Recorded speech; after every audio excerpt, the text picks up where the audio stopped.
So we got a chance to play State of Decay 2 with co-op, and every time I play with Aaron, something bad always happens.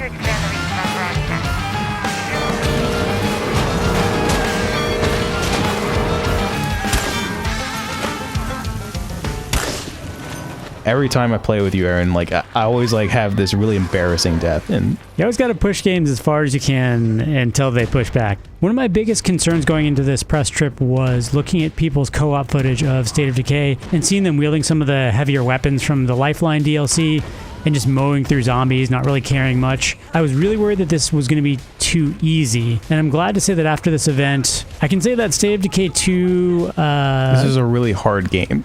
Yeah, and co-op, it's a really hard game. Honestly, if we had gone for another 2 hours, so we played for a couple of hours, and we started in the mid-game section of it. But if we'd gone for a couple more hours, and I've played through all of State of Decay and the DLC, we would have died. Our survivors would have been done. Our base was in bad shape by the end of this session, and it was because we tried to go out and mess around. Yeah, it was basically like we had like a junker, and it was just slowly starting to lose parts over the course of like us trying to make it down the road.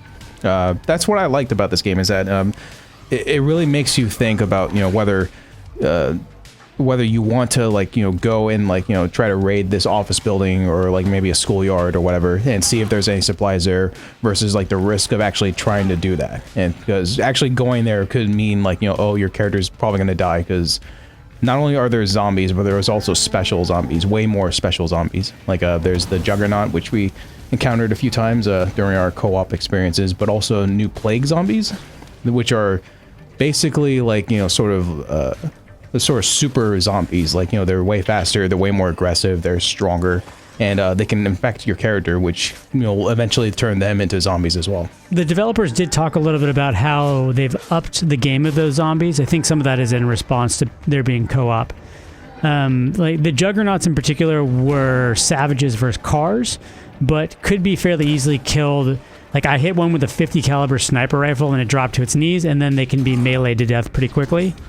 Other ones that are tricky are the like the bloaters, which are returning from the first game. If you hit them with your car basically gets cooked and you have to bail on your car, because if you stay in, no matter how fast you drive, the gas cloud stays with it and burns your car.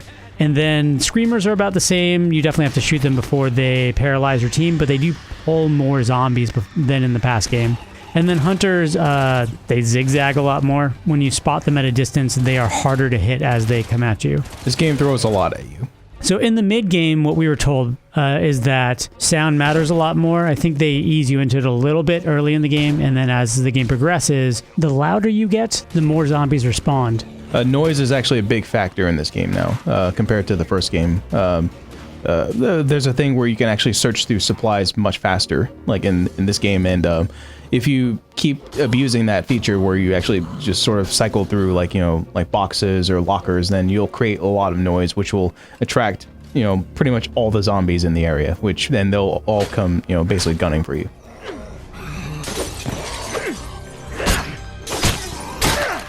Let's talk about how you stay alive in this game. As you know, State of Decay is a game about making 19 runs, and on the 20th you flip your car in a ditch and get permadeath. So it's tough, but a lot more of it focuses on maintaining vehicles now. The game starts with a limited amount of vehicles as before, but you can repair vehicles all the way from a burnt Hulk.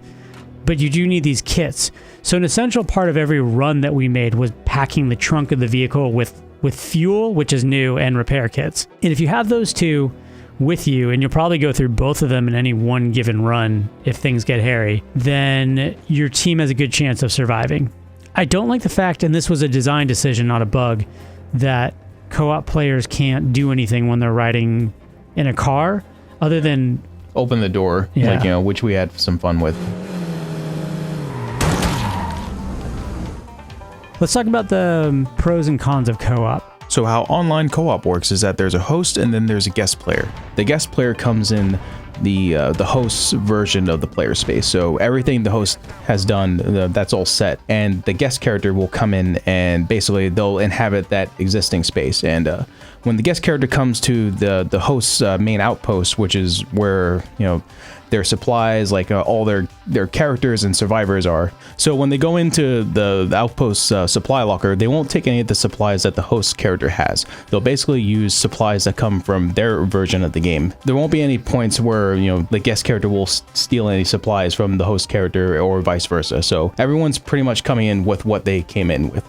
And that goes both ways too, because they're actually not helping you that much build your base. And ultimately, winning or losing a game has to do with, in large part, your ability to build, mod, and maintain your base. The other thing is that the guest character is pulling their own people. So, for example, in our session, I killed a main character. Good old Ozzy, you know, wielding a shotgun, and he died like really early on in our co-op session.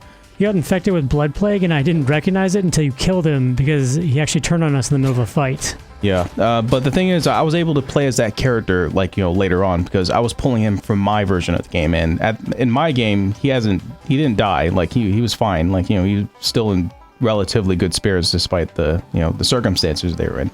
It's very similar to how Far Cry 5 did it. The host has his version of the game, and the guest comes into it as just that, a guest. The thing that does carry over is that the guests will be able to you know, keep influence, which can be spent on the resources in their outpost back in their version of the game.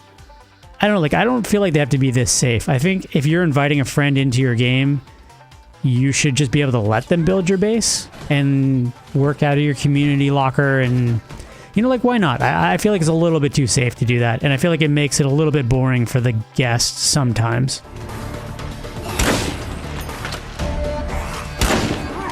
All right, let's talk about guns. I actually talked to the guy who made all of them in this game, and what he said was there were something like 100 weapons or more in Lifeline. What they've done is they've toned it way down, so it's more like the original game, but the guns all have modifications on them now. So right now they're randomly assigned, so you'll pick up a wide variety of fewer weapons, but with more variants of them. But he did say that they coded a modding system into it that's not implemented yet, so it looks like, and they don't have an announced future date, maybe at some point you'll be able to actually select those mods for the weapons or craft those mods. But at the end of the day, the guns were really cool.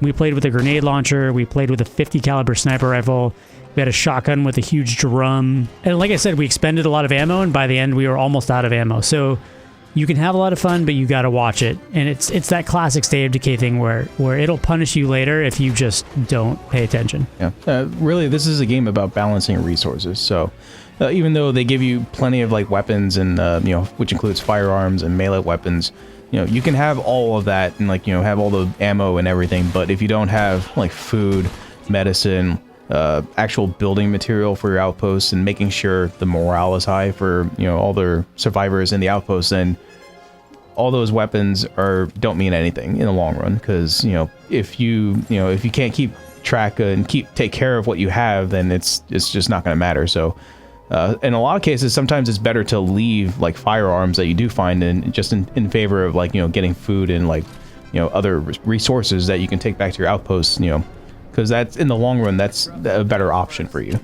Yeah, no room for that. All right, so that was our look at State of Decay 2, out May 22nd. Let us know what you guys think. Are you a big State of Decay fan? Would you have preferred they continued with their Lifeline-style DLC, or do you like the original idea of just building up and getting whittled down by zombies?